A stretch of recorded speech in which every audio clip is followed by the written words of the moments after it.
Thanks for joining us on this Thursday night. A little early tonight. We're going to get in before Arkansas and Georgia get things started. First pitch at 7 o'clock tonight, but glad you're with us. We're going to talk some baseball tonight.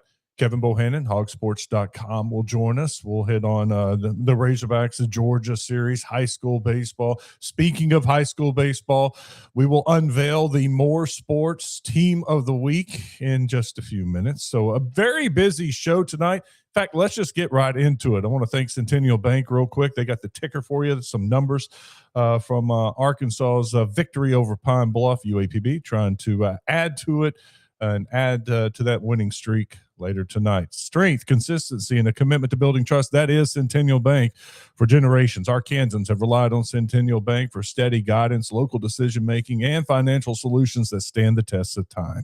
From personal banking to business and home loans, Centennial Bank is built on relationships that last. Discover the strength of a bank that believes trust is earned every day. Visit my100bank.com. or visit your local Centennial Bank, member FDIC. And if you're thinking about home security, let me tell you about A-Plus Alarm and Security Services. I've been using them for more than 20 years. They installed my alarm system and my camera system, never had one single issue with them. They do residential and commercial security. They deliver reliable protection you can count on. They truly are the key to peace of mind. If you're interested, call 851-7587 or go to their website, aplusalarm.net. Now let's get things going. All Arkansas, all sports. It's More Sports.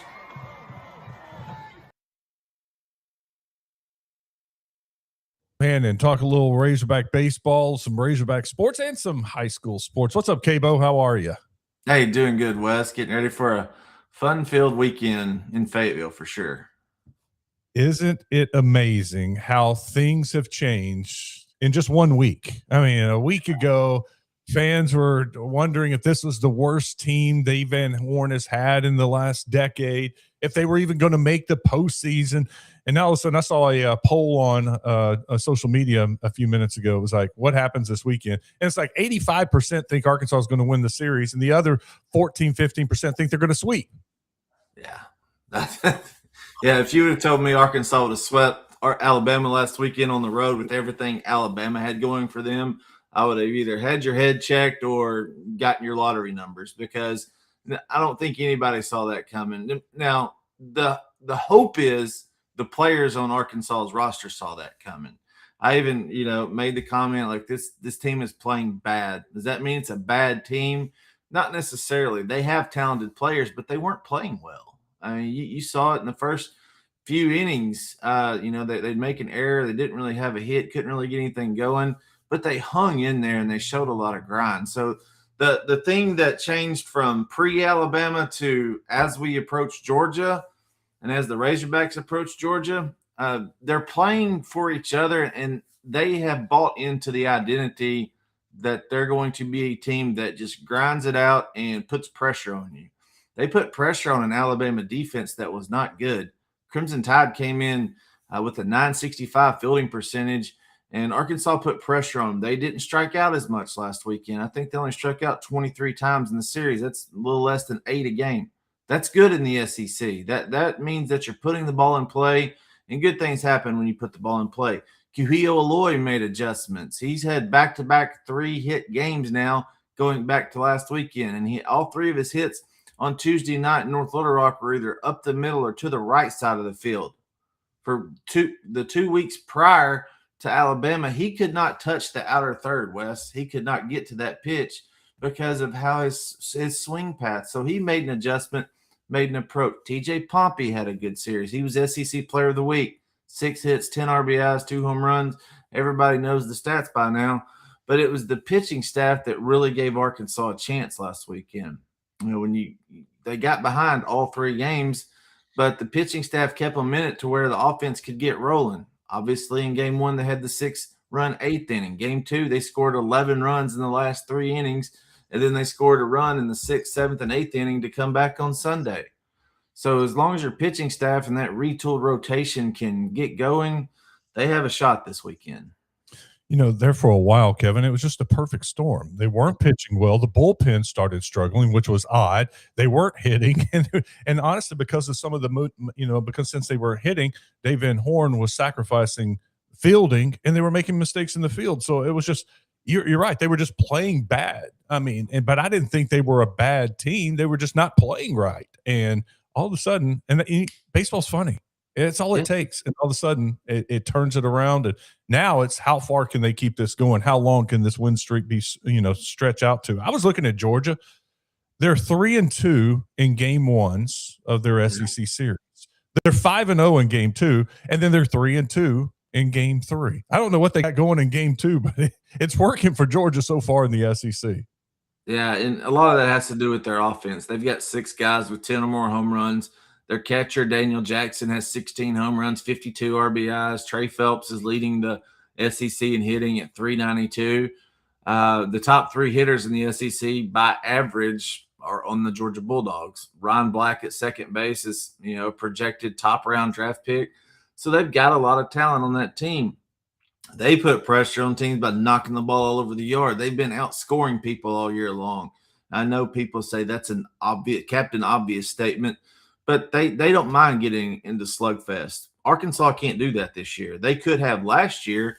They could win 13-9 games, 13-10 games. They didn't mind because they could leave the yard 1 through 9. They didn't have a problem doing that. Georgia's like that this year. They've got 100 home runs. They're on pace for, I think, 157 if they play 60 games. Arkansas, as a team, last year had 125 through 65 games. So it just shows you the rate at which Georgia is hitting home runs this year, which is kind of weird considering Wes Johnson's a pitching guy, but he's brought in really good players. He's brought in a great staff. Arkansas is going to get to face a pitcher that they thought, they were going to have on their roster this year. Joey Vochko that came over from Stanford. It was rumored that it was down to Arkansas and LSU, and here comes Wes Johnson and the Georgia Bulldogs, and all of a sudden he's in Athens. So, yeah, it's weird because baseball is always one of them things where, streaks matter and, how streaky you can be. And Trey and I talked on Hog Sports Live the other day about we stop seeing the up and down, the drastic swings now. And I think as they're trending in the right direction, trending up, they have the confidence. And I think the coaching staff has more of their they have to feel the pulse of the team now, even though the lineup that they used on Tuesday night against UAPB was the first time that lineup had been used all season. Damian Ruiz is the 8th different player to hit cleanup this season. When can you think back through the last 20 years and how many players have hit cleanup? Usually it's the same 2 or 3 guys. There's been 8 different players in that position this year. So as they still tinker with things, the players have the confidence that they can go out and obviously compete with anybody and beat anybody. Now it's just about going out and doing it every time. I'm glad you mentioned Damian Ruiz because I wanted to bring him up. Getting him back in the lineup is huge. You think about TJ Pompey all of a sudden hitting, Aloy hitting again. That creates a little depth in the lineup, and now you get Damian Ruiz back. What in the world was that? I mean, he appeared out of nowhere. I thought he was going to be gone for another month, and all of a sudden he's in the starting lineup. Yeah, everything we were told as the media and everything that was coming out was, after he jumped and tried to rob that ball in center field in game 3 against Florida, a strained patellar tendon or, had the MRI, nothing was torn.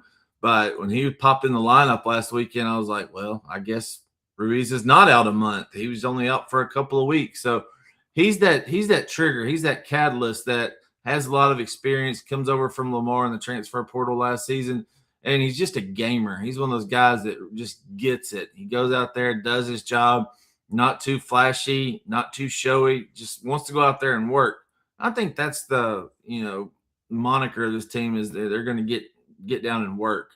They're not going to jump up and down and holler and do a lot of the things that are rampant in college athletics and sports overall these days. So they've really kind of taken on that hard work, that blue collar, work ethic, which is really their captain, Ryder Helfrich. Helfrich, is not a big vocal guy, but he will when he needs to. But he does it by his work on the field. I talked about when he took at UALR last week against Little Rock, that double he hit to right field and then stretched it to 3 when the guy bobbled it. that was after Reese Robinette kind of jogged into second base and really could have got a triple on that, or could have stretched it when they took a 4-0 lead. And that's something that people want. They can gravitate to that. So they're taking on the identity of their captain, Ryder Helfrich. And him and Kozel haven't been hitting very well. You go back to last weekend, they had a couple of hits and, a couple of big things. Of course, Ryder Helfrich had the big home run, but, overall, they're kind of down right now. So everybody else is lifting them back up. That's what you need to have a good baseball team. Stick with the Razorbacks and talk football real quick. Yeah. Spring practice yesterday. I guess it was yesterday. Yeah. Number 10, yeah.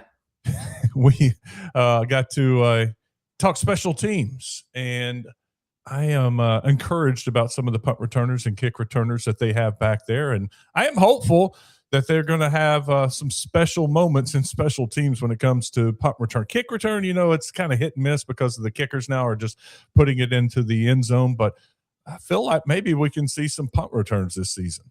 Yeah, especially if you got a guy like Sutton Smith back there who's real shifty.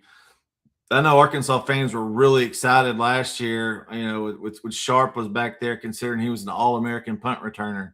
Yeah. Then 7 or 8 games into the season, he's averaging like 3.8 yards per return.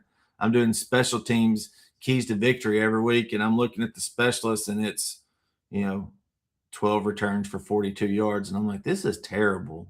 I mean, are punters just that good at coffin corner kicks and kicking it away from him? No, he was getting shots to do it. So I think Smith is going to be really good. They got some freshmen that they're working back there. I think they're, as from a speed standpoint, they have a shot to, break some stuff open.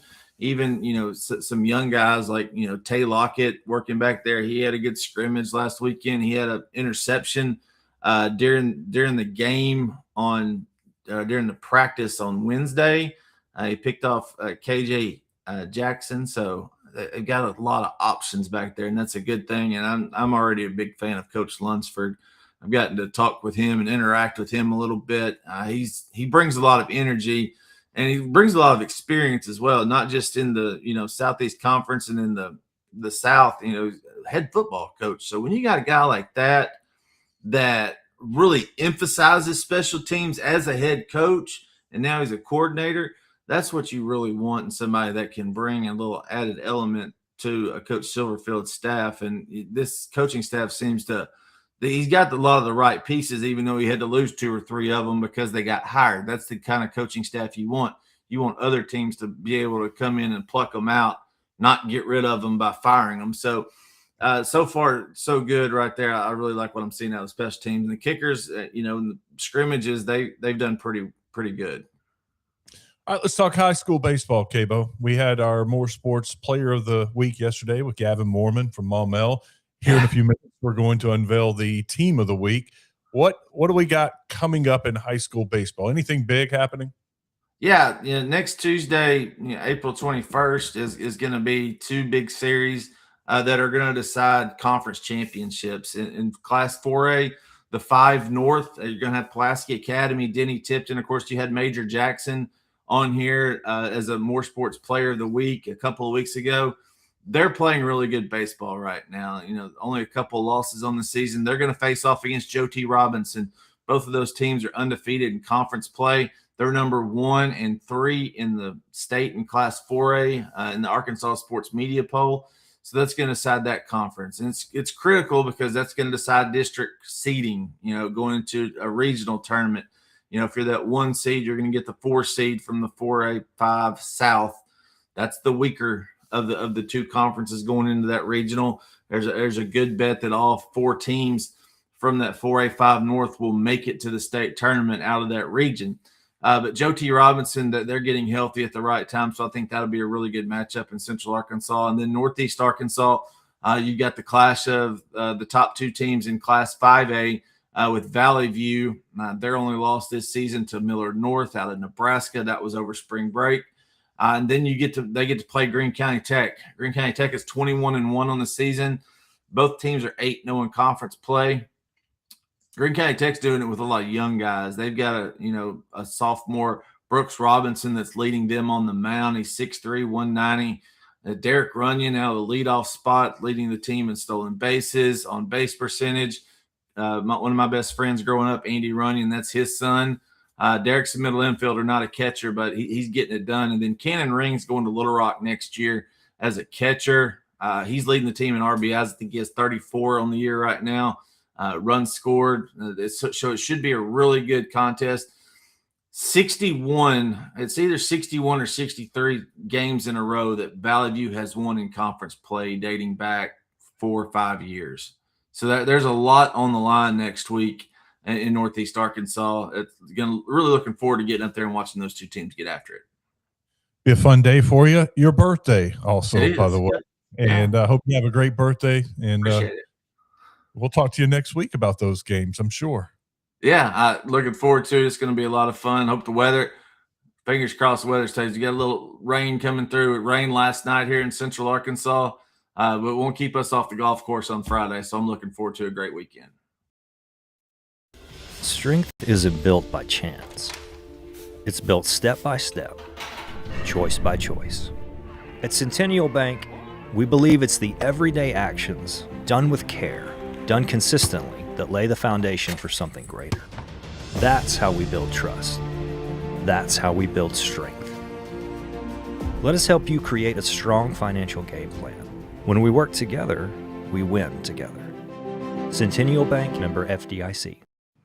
The Shiloh Christian Saints are the More Sports Team of the Week, and joining us now, Alan Gum, their head coach. Coach, welcome into More Sports, and congratulations on a good week.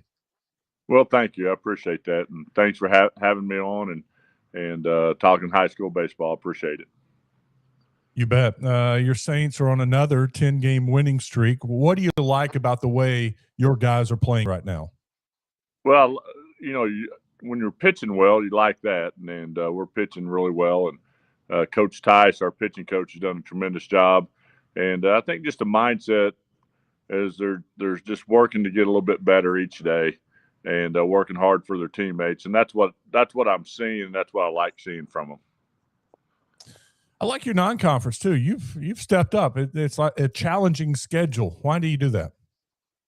Well, just we want to play, see the best competition we can, and give our guys the opportunity to play against some of the best players in the state, and that's why we do it. Just to get those guys opportunity to play some of the better teams, and then learn a lot too. So find out stuff about yourself and just kind of go from there and see how we compete against some higher level.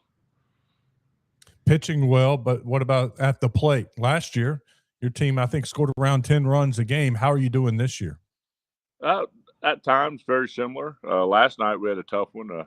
Gravett had a left-handed pitcher that gave us some trouble. But the biggest thing is just looking at how we handle our plate, discipline, and doing things like that. But we've at times we've scored some runs and had some good moments and just trying to get them to play together and to be able to score runs even when they're not hitting. Trying to put all that together. So doing well there also. Your Saints are ranked number 2 in 4A. I know that doesn't mean a whole lot to you. You're worried about the end of the year, but how do you like how this team has handled the success from last year and the perceived success of this year? No, I think so. Our expectations, we talk about it every day, is it's simple. Just our expectations for everybody to try to get a little bit better each day and to fight for their teammates. That's it. If we can do that every single day, we'll do well. And our guys, I like how they handle things. They that's what they're doing. They're just trying to get themselves a little bit better. And if they all do that collectively, we get a lot better. Is there a big difference for you coaching college young men, high school young men? Yeah, there's baseball is baseball. There's you got to spend a lot more time on the skill part and the developmental part of high school for sure. But the age and the maturity and kind of setting that there's a big difference. And I've enjoyed both of them for different reasons, but there's a little bit of a difference and to be expected for sure. And but like I said, baseball is baseball. So the way I coached college is the same coaching here as far as the fundamentals of the game and everything like that. What do you like best about coaching high school kids? Well, what's neat to see is you'll see you can see some bigger improvements. You can see bigger growth. When you get in college, sometimes you still have growth. There's no question about that. But it's going to be smaller, and it's going to be over time. What you'll see, especially kids getting in the weight room from one year to the next, it's amazing how far they can come, and that's fun to see.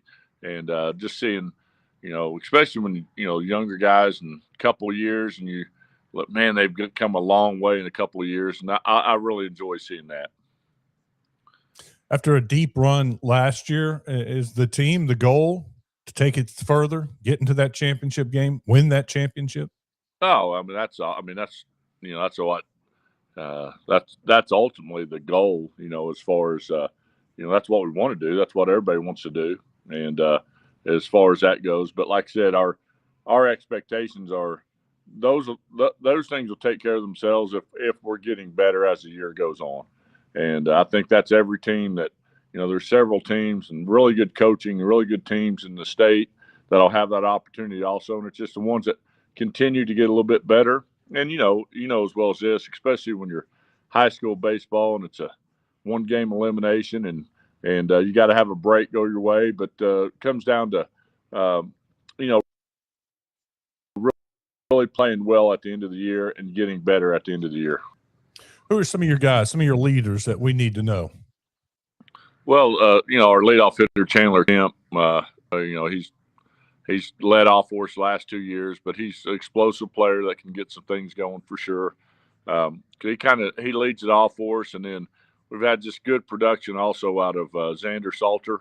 So out of our 1 and 2, those guys have, that they can come at you a lot of different ways, either swinging it or running the bases, and then defensively also. So both of them, like I said, I call them triangle players. They can score, they can keep the other team from scoring, they can drive in runs, and so they can do a lot of things right there. And then we got Bowen Gillison's been swinging it hot in the middle of our order, doing a good job. And then on the mound, our guys that start on Monday and Tuesday, Holden Wofford's been really good. And then we got a sophomore, Quinn Birdsong, who's just like I said, he's getting a little bit better each day and had a really good outing last night. So, and like I said, there's 2 or 3 other guys that's just playing really well. But those guys are, they're at the top of our order. They get things going. And then, of course, everything starts with pitching and Wofford and Birdsong. But to say that also, we've had some Chase Lanning and Cade Munner, some other guys that are really coming along on the mound also for us. How many football guys do you have playing baseball? Probably about half our roster, which I like. Our football program helps our baseball program because they come in, they're athletic, they're physical, they've been in the weight room, they've competed at a high level. I think that's the most important thing is they've competed in big games before. So about half our guys, or maybe a little bit more, and which is a smaller school. You need to have players play multiple sports, and I really enjoy that. And that winning mentality. I mean, when you expect to win, I'm sure it carries over into other sports. It does. I mean, those guys are, football at Shiloh. That's the expectations there, and it does. It carries over as far as that goes, and just a lot of positives having multi-sport athletes. Coach, I appreciate your time, and congratulations again on being the More Sports Team of the Week. Best of luck the rest of the year. We'll be keeping an eye on you.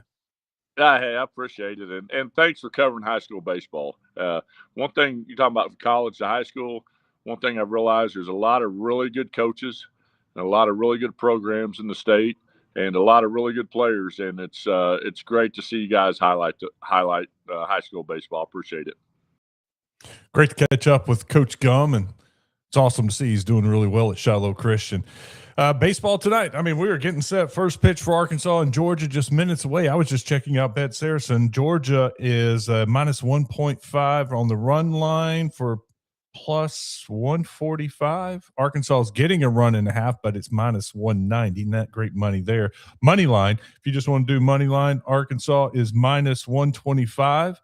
Georgia is minus 105. So, an over-under tonight, 10.5 runs. Made the mistake last week. Game 1 against Alabama, I told everybody, I love the under. I think it's going to go under. You got Arkansas, the two aces going for these two teams. I think it's a low-scoring game.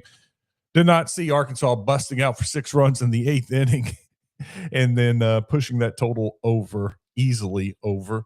I don't know what to think about tonight. I got to think the Aces, it's a lower scoring game, but Georgia is a good, hits the ball. I'm not giving you any advice. I will give you this. If you want to sign up at Bet Saracen right now, great sign up code for new members. Scan that QR code. Use the promo code West250. And when you bet $25, you get $250 free cash right there. Bonus cash. Great for new users. If you haven't signed up yet, take advantage of it. Take a look at what they have for tonight for that game. And by the way, Bet Saracen also has early lines on Arkansas, Utah, and Arkansas, Georgia football. Utah's favored by 8, Georgia favored by 14. Pretty cool. Bet Saracen doing a lot of good things. Hey, that's going to do it for tonight. Enjoy the baseball game. We'll be back at it tomorrow night, as always, for more sports. All Arkansas, all sports. It's more sports.